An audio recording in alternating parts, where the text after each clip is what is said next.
Sucrose is an amazing animal support who focuses on crowd control and reactions.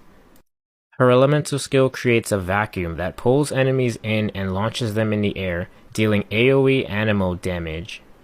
Her burst creates a large wind spirit that continuously pulls in enemies to its center, launching them into the air and dealing animal damage.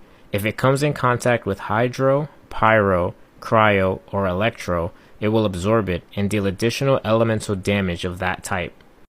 Catalyst conversion will allow any element swirled to increase the elemental mastery of all characters on the team of the same element by 50 for 8 seconds.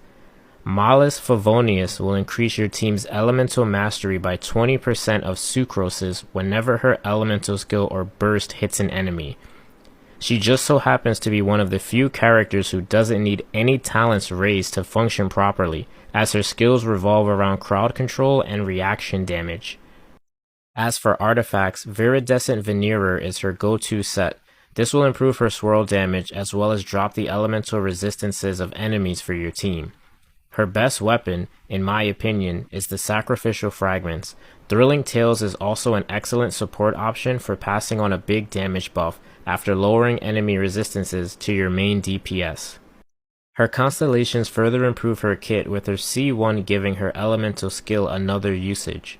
Her C2 increases the duration of her burst by 2 seconds, while her C4 will reduce the cooldown of her elemental skill for every 7 normal or charged attacks used. Lastly, her C6 grants the team a 20% elemental damage bonus for the element absorbed by her burst during its duration. Here is my current Sucrose team.